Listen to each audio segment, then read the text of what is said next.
Abul Kalam Azad scholarship పేరు మీద దాదాపు 6650 మందిని 20 లక్షల రూపాయలు చొప్పునిచ్చి పంపించినాం. ఇవాళ వాళ్ళు మాకు మెసేజ్లు చేస్తా ఉన్నారు, అన్న మొదటి ఇన్స్టాల్మెంట్ మీ ప్రభుత్వం ఇచ్చింది, ప్రభుత్వం మారింది, కాంగ్రెస్ ప్రభుత్వం వచ్చింది, రెండో ఇన్స్టాల్మెంట్ వస్తలేదు అని లండన్ నుంచి అమెరికా నుంచి మెసేజ్లు వస్తున్నాయి. అవన్నీ ఫార్వర్డ్ చేయమంటే నేను బట్టి విక్రమార్క గారికి ఫార్వర్డ్ చేస్తాను. అధ్యక్ష మీరు చెప్పారు మీకు నిజంగా దళితుల మీద ప్రేమ ఉంటే నేను అడుగుతా ఉన్నా, మీరు చెప్పారు దళిత బంధు కాదు అంబేద్కర్ అభయ హస్తం తెస్తాం, 10 లక్షలు కాదు 12 లక్షలు ఇస్తామన్నారు, 10 పైసలు కేటాయించలేని మాట వాస్తవం కాదా? ఈ బడ్జెట్ లో మీకున్నదా ప్రేమ? ఉన్న దళిత బంధు చెక్కులే ఆపుతున్నారు, ఉన్న దళిత బంధు చెక్కులు ఆపుతున్నారు. మేమిచ్చిన రెండో విడత చెక్కులకే గతి లేదు. ఇవాళ వారు మాట్లాడితే ఎట్లా? I request deputy chief minister, I request finance minister, sir I humbly request you మీరు దయచేసి అంబేద్కర్ అభయ హస్తం అని మీరు ఏదైతే చెప్పారో 12 లక్షల రూపాయలు ఇస్తామని చెప్పారు. ఇవాళ దళిత జాతి మొత్తం మీ వైపు చూస్తా ఉంది. మీరు ఆ ఉన్నతమైన సీట్లో కూడా కూర్చోవాలని నేను ఆశిస్తా ఉన్నా. మొదలు నా ప్రసంగమే దాంతో మొదలు పెట్టినా. అందుకే నేను అంటా ఉన్నా, బట్టి విక్రమార్కన్నా దయచేసి మీరు 10 లక్షలు కాదు 12 లక్షలు ఇస్తామన్న మాట నిలుపుకోండి, రీఅప్రోప్రియేట్ చేయండి. అవసరమైతే వేరే కాడ కోతలు పెట్టండి. అనవసర ఆర్భాటాలకు అనవసర పేపర్ ప్రకటనలకు పోయిన దానికంటే ఓ 10 దళిత కుటుంబాలను బాగు చేసే ప్రయత్నం తప్పకుండా చేయండి అని చెప్పి రీఅప్రోప్రియేట్ చేయమని చెప్పి నేను కోరుతా ఉన్నా. అధ్యక్ష I represent Sircilla. Please sir, గంట సేపు వాళ్ళు మాట్లాడి ఇది ఏం సార్, ఇది అప్రోప్రియేషన్ సార్, ఇది నడపండి సార్ 12 దాకా మేము వద్దంటున్నామా sir? Let me speak sir. Interrupt చేసి మళ్ళీ ఇట్లా చేయడం కరెక్ట్ కాదు సార్. దయచేసి తమని కోరుతా ఉన్నా, మాకు అవకాశం ఏంటి అధ్యక్ష? బీసీ వెల్ఫేర్లో అధ్యక్ష మేము ఆశించాం అధ్యక్ష, డిక్లరేషన్ ఇచ్చారు. ఏమన్నారు అధ్యక్ష బీసీ వెల్ఫేర్ డిక్లరేషన్లో? మేము సంవత్సరానికి 20,000 కోట్ల చొప్పున 1,00,000 కోట్లు మేము 5 ఏళ్లలో పెడతామన్నారు అధ్యక్ష. I request the government, I thank the government, I request the government. వారిని కోరుతున్నా, I wish you all success. తప్పకుండా 1,00,000 కోట్లు ఖర్చు పెట్టండి. ఈ సంవత్సరం మీరు కేవలం అందులో మీరు చెప్పిన దానిలో 50% కూడా పెట్టలేదు బడ్జెట్లో బీసీ వెల్ఫేర్కి. దయచేసి రీఅప్రోప్రియేట్ చేయండి. జనాభాలో 50% ఉన్న బలహీన వర్గాలకు మీరు ఇచ్చిన మాట ప్రకారం నేనేం విమర్శ చేయడం లేదు, దయచేసి నిలుపుకోండి. మా ప్రభాకర్ గారు నిన్న, అదేవిధంగా మా శ్రీధర్ బాబు గారు, మా ఉమ్మడి కరీంనగర్ జిల్లా మంత్రుల అధ్యక్ష, వారిని నిన్న కలిసిన నేను, వారు నన్ను పిలిచారు, వారే అడిగినారు మరి సిరిసిల్లలో ఏం చేద్దాం అని అడిగారు అధ్యక్ష. నేను వారిని కోరుతా ఉన్నా అధ్యక్ష, నేనేదో రాజకీయ ప్రసంగం చేయడానికి రాలేదు అధ్యక్ష. ఇక్కడ నేను వారికి లిస్టు కూడా పంపుతా ఉన్నా. ఈరోజు సిరిసిల్లలో ఇప్పటి వరకు అధ్యక్ష మొత్తం రాష్ట్రంలో, సిరిసిల్లలో కాకుండా రాష్ట్రంలో ఇప్పటి వరకు ఈ ప్రభుత్వం వచ్చిన తర్వాత 14 మంది నేత కార్మికులు ఆత్మహత్యలు చేసుకున్నారు. నేను మనస్ఫూర్తిగా వేడుకుంటున్న ప్రభుత్వాన్ని, దయచేసి రిక్వెస్ట్ చేస్తూ ఉన్నా, వారిని కోరుతా ఉన్నా, కునారిల్లిన కుల వృత్తులకు జవసత్వాలు నింపే ప్రయత్నం మేము చేసినాం, మా శాయశక్తిలో చేసినాం. మేము బాగా చేయకపోతే ఇక్కడ పంపిణీ కావచ్చు. కాబట్టి నేనేమంటున్నా అంటే, దయచేసి మంచి కార్యక్రమాలకు మంగళం పాడకండి, మంచి పనులు ఏమైనా ఉంటే కొనసాగించండి. వాటిని దయచేసి కేవలం మీ నియోజకవర్గమనో మీరు తెచ్చిన పథకమనో వాటిని పక్కకు పెట్టకండి. ఇవాళ సాంచాల సప్పులు బంద్ అయ్యే పరిస్థితి వచ్చింది. మగ్గం మీద మళ్ళొక్కసారి మరణ మృదంగం మోదే పరిస్థితి మళ్ళీ వచ్చింది. 14 మంది నేను లిస్టు పంపుతాను సార్, దయచేసి చూడాలని చెప్పి నేను వారిని కోరుతా ఉన్నా. పేర్లు వివరాలు మొత్తం జిల్లాల వారిగా నేను పంపిస్తాను. అధ్యక్ష, ఆర్డర్లు ఆపేసినారు, బతుకమ్మ చీరల ఆర్డర్లు. పాత పథకాలు చేనేత మిత్ర, నేతన్నకు చేయుత ఈ బడ్జెట్లో కేటాయింపులు లేవు. థ్రిఫ్ట్ పథకం కూడా ఎత్తేసినట్టున్నారు. మా మీద ఏమన్నా ఇబ్బంది ఉంటే, మా మీద మేము తెచ్చిన పథకాల మీద కోపం ఉంటే తప్పకుండా దాన్ని విషయంలో మా మీద విమర్శ చేస్తే పర్లేదు, కానీ దయచేసి నేను వారిని కోరుతా ఉన్నా. అలిశెట్టి ప్రభాకర్ గారని మా జగిత్యాల అధ్యక్ష, వారు ఒక మాట అన్నారు, బతుకుదారులు దారాలు తెగిపోయినాయి, ముగ్గులు మగ్గాలు మూగబోయినాయి, ఇల్లు దాటి సిరిసిల్ల దాటి తొందరగా వెళ్ళిపోవే తల్లి దసరా అని ఆనాడు మాట్లాడినారు అధ్యక్ష. నేను వారిని కోరుతా ఉన్నా, ఈ నేతన్నలు ఎవరైతే ఉన్నారో అధ్యక్ష, మేము ఏం చేసినామని వారు అడుగుతున్నారు అధ్యక్ష. ఇది ఆనాడు మా ప్రభుత్వంలో అధ్యక్ష, ఎందుకంటే మన ప్రాంతం నుంచి, మన రాష్ట్రం నుంచి చాలా వలసలు ఉండేది, షోలాపూర్కి, భివాండికి, సూరత్కి. ఆనాడు మా ప్రభుత్వంలో ఒక ఎఫర్ట్ పెట్టాం. గౌరవనీయులు ఆనాటి ముఖ్యమంత్రి కేసీఆర్ గారు సూరత్కి వలసపోయిన కార్మికులను పిలిపించుకొని వారితో పాటు భోజనం చేసి ఓ రోజు దాదాపు 4-5 గంటలు గడిపి వారందరికీ అభయహస్తం ఇచ్చి వారు పిలిచి, ఆనాడు వరంగల్లో వారి కోసం ఒక ప్రత్యేకంగా పార్కు పెడితే, ఇది ఈనాడు పేపర్లో వచ్చిన వార్త.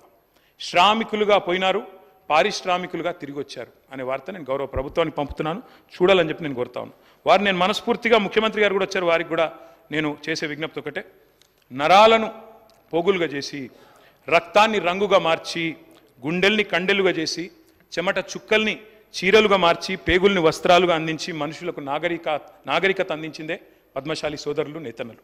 వారిని దయచేసి, నా మీద వ్యక్తిగతంగా ముఖ్యమంత్రి గారు మీకేమైనా ఇబ్బంది ఉంటే నన్ను అనండి, పడతాను. కానీ సిరిసిల్ల నేతన్నలను, వారి ఉత్పత్తులను దయచేసి నా విజ్ఞప్తి మీతో, బతుకమ్మ చీరలు ఇష్టం లేకపోతే ఆ పేరు ఇష్టం లేకపోతే పేరు మార్చుకోండి. దయచేసి తమరితో రిక్వెస్ట్, మీ మీద నేను కోరేది బతుకమ్మ అనే పేరు ఇష్టం లేకపోతే గౌరవ సిరిసిల్ల శాసనసభ్యుడు మాజీ మంత్రి గారు కోరుతాను.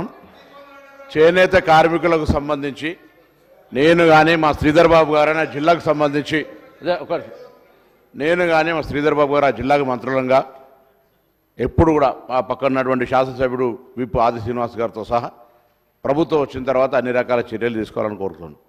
మీరు చేపట్టిన గత కార్యక్రమాన్ని కంటిన్యూ చేయాలనేటువంటి ఒక ఆలోచనను మానుకుంటే తప్పకుండా ముఖ్యమంత్రి గారు అనేక సందర్భాలు ఆదేశించినారు, వారికి ప్రత్యామ్నాయ పనులు ఏర్పాటు చేయాలి. మేము ప్రభుత్వంలోకి వచ్చిన తర్వాత అంత్యోదయ కార్డులు ఇయ్యలే అధ్యక్ష. 2014కు ముందు దాదాపు 12,000 అంత్యోదయ కార్డులు సిరిసిల్లలో ఉండే. ప్రభుత్వం మారగానే తెలంగాణ వచ్చిన తర్వాత మొత్తం అంత్యోదయ కార్డులు ఎత్తేసినారు అధ్యక్ష. ఇవి ఆనాడు 2004 కంటే ముందు ఇప్పుడు అలిశెట్టి ప్రభాకర్ గారు చెప్పినారు, వారు జగిత్యాల కవి, తెలంగాణ ఏర్పడక ముందు చనిపోయినటువంటి వారు, నాకు అన్నలాగా పక్కనే మా ఇంటి పక్కనే ఉండేటువంటి వారు. 2014 తెలంగాణ ఏర్పడక ముందే చనిపోయినటువంటి నాకు అన్నటువంటి సమాచారం, లేదా తెలంగాణ వచ్చినాక చనిపోయినా ఆనాడు అలిశెట్టి ప్రభు. ఇవాళ తెలంగాణ ఏర్పడక ముందు కూడా సిరిసిల్లలో ఇబ్బందులు ఉన్నాయి, తెలంగాణ రాష్ట్రం వచ్చిన తర్వాత కూడా ఇబ్బందులు ఉన్నాయి, ఇవాళ కూడా ఇబ్బందులు ఉన్నాయి. బికాస్ ఈ రాష్ట్రంలో దాదాపు 45,000 పవర్ లూమ్స్ ఉంటే 35,000 పవర్ లూమ్స్ అక్కడనే ఉన్నాయి. ఇక్కడ మిగతా ప్రాంతాల్లో ఈ తెలంగాణ రాష్ట్రంలో ఇప్పుడు మహదేవ్పూర్ మా జిల్లాలో అక్కడ టసర్ చారీ తయారవుతుంది, ఓ ప్రత్యేకంగా ఉన్నది. ఒకక్కడ ఇక్కత్ చారీ తయారవుతుంది, ఇంకొకడ గద్వాల్ చీర తయారవుతుంది, ఇంకొకడ నారాయణపురం, సిద్దిపేట ఇంకొక రకమైనటువంటి వయారి బామ, ఇట్లా రకరకాలమైనటువంటి బ్రాండ్స్ ఉన్నా కానీ సిరిసిల్లకు సంబంధించి మీరు చేయలేకపోయారు, మేము చేయలేకపోవచ్చు, మేము భవిష్యత్తులో చేస్తాం కావచ్చు. క్వాలిటీ ఆఫ్ ప్రొడక్షన్కి సంబంధించి నేను అనేక సందర్భాల ప్రభుత్వాల్లో కోరుతా ఉన్నాం. సిరిసిల్ల చేనేత కార్మికులకు సంబంధించిన జీవన శైలిని మార్చడానికి ఆనాడు నేను పార్లమెంట్ సభ్యుడిగా ఉన్నప్పుడు అధ్యక్ష విద్యా వ్యవస్థలో పెరగాలని కేంద్రీయ విద్యాలయం తీసుకొచ్చి పెట్టడం. అక్కడ బీడీ కార్మికులకు సంబంధించి లేదా చేనేత కార్మికులకు ఈఎస్ఐ హాస్పిటల్ తీసుకొచ్చడం, దాని ఆపరేషన్ లేదు అధ్యక్ష. ఆనాడు అక్కడ సిరిసిల్లకు సంబంధించి వారు శాసనసభ్యులు, నేను పార్లమెంటు సభ్యుడు, ఆత్మహత్యలు జరిగితే రాజకీయాలకు అతీతంగా చావడం కాదు బతకడం ముద్దు పోరాడదాం అని చెప్పినాం అధ్యక్ష. ఇవాళ కూడా మేము ఒకటే చెప్తా ఉన్నాం, సిరిసిల్ల చేనేత కార్మికులకు సంబంధించి కొత్తగా మేమైతే పని చేయలేదు మీరే అంటున్నారు. గతంలో ఉన్నటువంటి అప్పులు తప్పది, ప్రభుత్వాలు మారుతూ ఉంటుంటే ఆ అప్పులు కట్టుకుంటూ పోవాల్సిందే. ఇప్పటికే అనేక సందర్భాల్లో మేము మరి అప్పులు చెల్లించుకుంటూ పోతా ఉన్నాం. దానికి సంబంధించి కూడా ఈరోజు ఒకటే, ఎక్కడైనా ఏదైనా అంశం ఉంటే నేను వారిని కోరుతాను. రాజకీయంగా నేను శ్రీధర్ బాబు గారు, మా ఆది శ్రీనివాస్ గారు, మేము అందరం కూడా సెక్రటరీ టెక్స్టైల్తో మాట్లాడి మన అవసరం ఏ విధంగా దాన్ని చేద్దాం. టెక్స్టైల్ పార్క్ కూడా మేము వచ్చినాం అధ్యక్ష. నేను పార్లమెంట్ సభ్యుడు, వారు శాసనసభ్యుడు క్యావూరు సాంబశివరావు గారిని తీసుకొచ్చినాం అధ్యక్ష. మీరు రాష్ట్రంలో టెక్స్టైల్ మంత్రి మీరు కూడా వచ్చినారు. ఎన్నడైనా మనం సానుకూలంగా మీరు రాష్ట్రానికి మనం అధికారంలో ఉన్నటువంటి టెక్స్టైల్ మంత్రి మనమే కాదు అధ్యక్ష. టెక్స్టైల్ పార్క్ కూడా మనం మన ఆత్మీయ.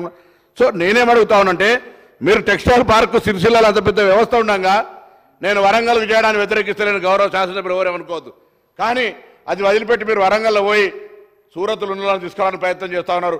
నా సిరిసిల్ల జిల్లాలో ఉన్నటువంటి వాళ్ళ నేతన్నల కొరకు మీరు కార్యక్రమం తీసుకోవాలి అధ్యక్ష. నేను గౌరవ పార్లమెంట్ సభ్యుడు ఇవాళ కేంద్ర మంత్రి సభ ద్వారా కోరుతా ఉన్నాం, ఇలా సిరిసిల్ల లాంటి ప్రాంతానికి ఒక టెక్స్టైల్ పార్క్, భారతదేశంలో తెలంగాణకు ఒక టెక్స్టైల్ పార్క్ ఇస్తే సిరిసిల్లకు తెమ్మని అడిగితే కనీసం ఇప్పటివరకు ఆలోచన కూడా చేయనటువంటి పరిస్థితులలో మరొకసారి సభ ద్వారా మీ ద్వారా కోరుతా ఉన్నా గౌరవ మంత్రి కరీంనగర్ పార్లమెంట్ సభ్యుని, సిరిసిల్ల చేనేత కార్మిక వర్గానికి ఇది ఫెడరల్ సిస్టంలో ఇద్దరికి కేంద్రము రాష్ట్రానికి సంబంధించిన సబ్జెక్ట్ అధ్యక్ష. ఈ యొక్క కంకర్డ్ లిస్టులో ఉన్నటువంటి చేనేత వర్గాలకు సంబంధించి న్యాయం చేసే విషయం లోపల కేంద్ర ప్రతినిధిగా పార్లమెంట్ సభ్యుడిగా సిరిసిల్లకు సంబంధించి మీరేం చేస్తారో చేయండి. గౌరవ శాసనసభ్యులతో మేము జిల్లా నాయకులం, రాజకీయానికి సంబంధంలే. నేను ఒక గీతన్నగా నేతన్న అనేటువంటి ఒక తాల్మెల్తో నడిచే వ్యక్తులంగా తప్పకుండా వాళ్ళ పట్ల కన్సర్న్ ఉంది. వాళ్ళకి సహకారం చేయాలి, బలహీన వర్గాల శాఖ మంత్రి అనే ఆలోచన తప్ప రాజకీయం కాదు. మీరు అన్నట్టుగా అక్కడేదో మీరు శాసనసభ్యులున్నారు కాబట్టి వాళ్ళ చేనేత ఏదైతే బతుకమ్మ చీరలు మానుకున్నాం అనేది తప్పు. వాళ్లకు ప్రత్యామ్నాయంగా ఇవాళ జీవో నెంబర్ 1 తీసుకొచ్చి మొత్తం వస్త్ర ఉత్పత్తులన్నింటినీ కొనుగోలు చేయాలనేటువంటి విధంగా మేము వచ్చినాక జీవో తీసుకొచ్చినాం, అందరికీ మీకు తెలుసు. ఆ విధంగా అక్కడ వారిని ఆదుకోవడానికి ప్రయత్నం చేస్తున్నాం అధ్యక్ష. తప్పకుండా మీ కన్సర్న్, మాకున్నటువంటి బాధ్యత, మీలాంటి మార్గదర్శకత్వంలో ముఖ్యమంత్రి గారి సూచన మేరకు తప్పకుండా సిరిసిల్ల చేనేత కార్మిక వర్గానికి సంబంధించి ఆనాటి నుంచి ఉన్నటువంటి సమస్యలన్నిటి మీద ఒక సమగ్రంగా చర్చ చేసి ఒక మంచి మార్గదర్శకత్వాన్ని ఇచ్చి ఆత్మహత్యలు లేని నేతన్నలుగా తీర్చిదిద్దే ప్రయత్నంలో అందరూ కూడా భాగస్వాములు కావాలని, కేంద్రం కూడా సహకరించాలని కోరుతూ నమస్కారం తెలియజేస్తాను అధ్యక్ష. కన్క్లూడ్ చేయండి కేటీఆర్ గారు please. Speaker sir, I thank the honourable minister గారు చాలా సహృదయంతో స్పందించినందుకు వారికి ధన్యవాదాలు సార్.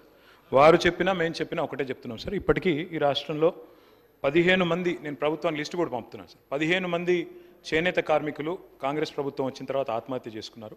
వారిని ఆదుకోమని చెప్పి నేను గౌరవనీయులైన మంత్రి గారికి, గౌరవ ప్రభుత్వానికి నేను విజ్ఞప్తి చేస్తూ ఉన్నాను. అధ్యక్ష, సిరిసిల్ల విషయం వారు చెప్పారు, జియో నంబర్ 1 అన్నారు. చాలా సంతోషం అధ్యక్ష. జియో నంబర్ 1లో ఏం చెప్పినారు అధ్యక్ష? 365 రోజులు సిరిసిల్లాలో నేతన్నలకు, రాష్ట్రంలో నేతన్నలకు పని కల్పిస్తామని చెప్పారు. 365 రోజులు. మరి ప్రభుత్వం ఏర్పడి ఇది 8వ నెల. నేను వారిని కోరుతా ఉన్నా, గౌరవనీయులైన ముఖ్యమంత్రి గారిని కూడా కోరుతా ఉన్నాను, తప్పకుండా 365 రోజులు పని మీరు ఏదైతే గవర్నమెంట్ ఆర్డర్లో చెప్పారో కల్పించండి. మేము గతంలో ఉత్పత్తి చేసిన బతుకమ్మ చీరలు నాణ్యత లేవు అనే మాట మాట్లాడినారు. ఓకే అధ్యక్ష, మీరు ఒకవేళ అవి నాణ్యంగా అనిపించకపోతే అవి పాలియస్టర్ ఉత్పత్తులు. మేము ఆనాడు ఖర్చు పెట్టింది ఒక్కొక్క చీర మీద 330 రూపాయలు, 340 రూపాయలు 1 కోటి మంది మహిళలకు ఇచ్చినాం అధ్యక్ష. ఒకవేళ ప్రభుత్వం దాన్ని మంచిగా ఇంకా మంచి క్వాలిటీని తేవాలి, ఒక 500 రూపాయలు ఖర్చు అయినా 600 రూపాయలు ఖర్చు అయినా మేము ఇంకెక్కువ పెడతామంటే వి వెల్కమ్ ఇట్. తప్పకుండా బతుకమ్మ పథకం కాకపోతే ఇంకో పథకం పెట్టండి, మాకు అభ్యంతరం లేదు, మాకు ఎలాంటి బేసిజన్ లేదు. We welcome it. We request the honourable chief minister and the government, తప్పకుండా ఈ విషయంలో మానవతా హృదయంతో స్పందించండి. వాళ్ళు చనిపోతూ ఉంటే మనం తప్పకుండా ఆదుకుంటే మంచిది, మీకే మంచి జరుగుతుంది, మీకే మంచి పేరు వస్తుంది. ముఖ్యమంత్రి గారిని నేను కోరుతా ఉన్నాను. అధ్యక్ష, గొల్లకుర్మ సోదరులకు కూడా మా ప్రభుత్వం ఉన్నాడు, మరి గొర్రెల పంపిణీ పథకం పెట్టి ప్రోత్సహించే ప్రయత్నం చేశాం. అందులో మన ముఖ్యమంత్రి గారు మాట్లాడితే తప్పులు జరిగినాయి అన్నారు. తప్పులేమన్నా జరిగింటే తప్పకుండా చర్యలు తీసుకోండి. ప్రభుత్వంలో ఒకనాడు రాజీవ్ గాంధీ గారు అన్నారని చెప్పి మొన్న బట్టి విక్రమార్క గారు బడ్జెట్ స్పీచ్లో కూడా చెప్పారు, ఢిల్లీలో రూపాయి విడుదలవుతే కిందికి వచ్చేసరికి 15 పైసలే ఉంటుంది అన్నారు. ప్రభుత్వంలో ఎక్కడెక్కడైనా లొసుగులు ఉంటే ఇప్పుడు సాంకేతిక పరిజ్ఞానం వచ్చింది, ఆధునిక సాంకేతికత వచ్చింది, తప్పకుండా చర్యలు తీసుకోండి. కమర్షియల్ ట్యాక్సెస్ అయినా ఇంకో డిపార్ట్మెంట్లో అయినా ఏమైనా తప్పులు జరిగింటే, లొసుగులు ఉంటే మేము వద్దనట్లేదు అధ్యక్ష. 100% దట్ ఈస్ అ రెస్పాన్సిబిలిటీ. నిన్న సివిల్ సప్లైస్ మినిస్టర్ కూడా చెప్పారు, రెవెన్యూ రికవరీ చట్టాన్ని ప్రయోగిస్తామన్నారు. తప్పకుండా ప్రయోగించండి. మేమేమైనా గతంలో ఇన్కంప్లీట్గా వదిలిపెట్టిపోతే we welcome the government, will fully cooperate with the government sir. మాకు ఎలాంటి బెసిషన్ లేదు. కాకపోతే మీరు వాళ్ళకి మాట ఇచ్చారు,